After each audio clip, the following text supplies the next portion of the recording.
Tôi đi lang xí rồi hao mới lọ mưa à về lang xí mới nè.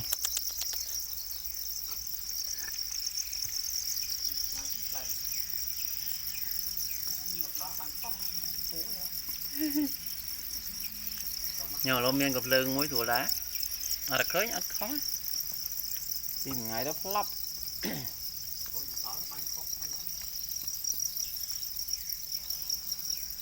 Ghen nữa thế là đặt lát hạp ngơ đấy.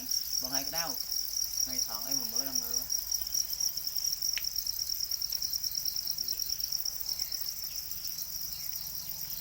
Liên vải top mà top á đó, vải vậy mình sẽ. Ở đây là không. Rồi bọc chơi gì bọc đó. Gì chặt có pin đó. Chặt có pin đó ăn lên. Nấu rồi. Giờ nếu bây chơi thử gì bọc đó. Đã bay chua cài lột đó hả? Còn tới bạn lột đó hả? Đây tôi đây nó, người đã ép kim chứ. Giờ tung vẫn đóng mình phải đâu rồi.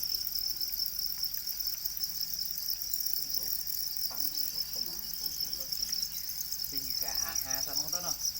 Còn năng ba này. Nói chủ lực đã chủ lát.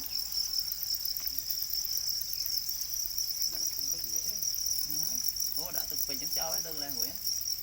Tất che ra của anh một tròn lên với lắm. Của đã tất chân lên trâu luôn. Dây than thì ngày 7 ngày đó. Người nào mua thành lớn. Đặt thực bình lên mũi đế. Mũi đế. Bò giống cái thứ nó mau bóc. Nhưng lém với tầm lém. Và đội cái phi thằng nọc máy nói. Ui. Thế gì ngất cái lớn vì mình khá chẳng phế. Vì tư cho nó nghe mình lãng sọc còn ghế. Nè cái mình nó phi rồi lỗ rồi. Phi thằng nọc máy. Tờ tấn. Rồi. Tờ tấn. Tờ tấn cái đứa. Mà mẹ lái tí mét. Tí mét quá.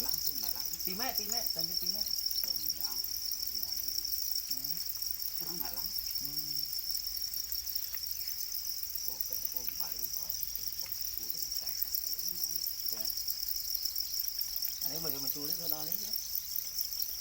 Lâu thế mà ăn xong rồi phi chua. Phi là đá đó.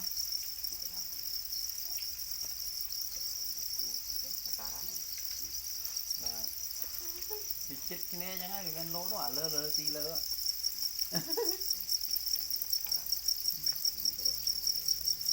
Cái đó cái chứ. Phải nên lố nó cũng ngon làm vậy. Ban trên tao mà mách ngon lắm. Lần về heo lấy.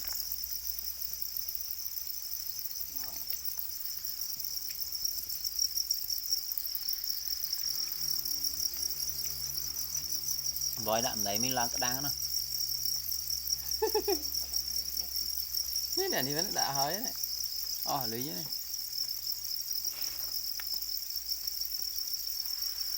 Bảy 4 thì đây. Ở nắng đang lại thấy à. Thử không nên vui đấy mà còn nắng.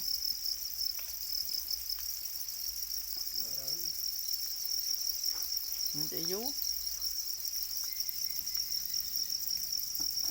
Nhưng lụa này hỏi nhưng ha thì bột ra hết giờ á đó. Hỏi hiệp cho flip. Chọc đam xa lẹ mò.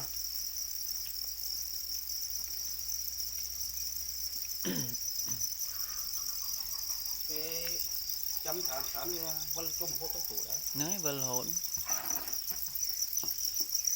Vợ đôi kia thay mấy mà thân gia đi chăm cá đó, đi pi ăn mà é đó. Bà mấy tụi bố chết tụi bố đó. Cái tập hạt bún rồi. Vâng. Cái đây chết nè đã tìm cái trôi. Ây dư. Này vậy sao không vậy? Thì ăn cái chấm á. Nên đã không dạ đấy nó lắm, dạ một tay nhau đó. Sao bố còn ăn hạt nào đó. Thấu ai bây giờ vỗ là mình nấu chiêm bà nè, đi mình đôi chủ đại làm lấy cái tụi bà nè. Vậy thì bán bom dương mình hộ làm này khéo.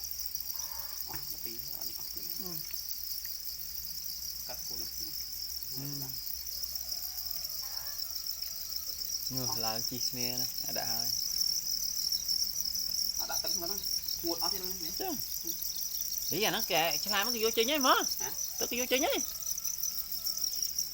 Nó cây phụ so cho đấy. Đấy, ta bê sọ sao vô tự kia nhỏ thôi. Cái này đã ai. Nâng ấy.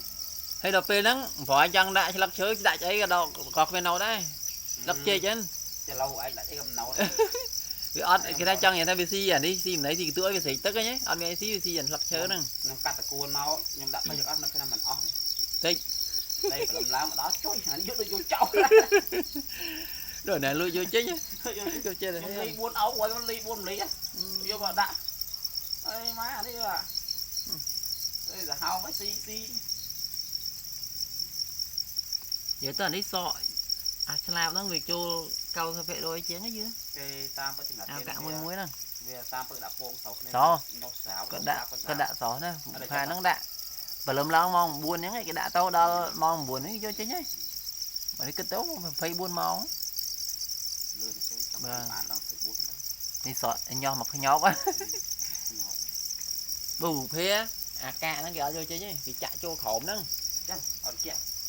đó là mấy cái chơi chơi mấy cái khai viên po mình ấy nói tôi nhỏ thế đây đấy thời chẳng cho pa về poáng về mình tôi cho năng còn đấy xuống ăn sao dưới cái chắc kia chẳng chó dạng đấy dương không vô thì dạ cho cà phê Đà Nẵng về ai đâu chẳng có tịch tôi cái nhỏ khỏi nhỏ đó tôi thôi đi slab ở nó ao cá còn lộ ba nữa chứ cái tôm dạng đấy dương vô chính được khỏi chạy cho lắm nó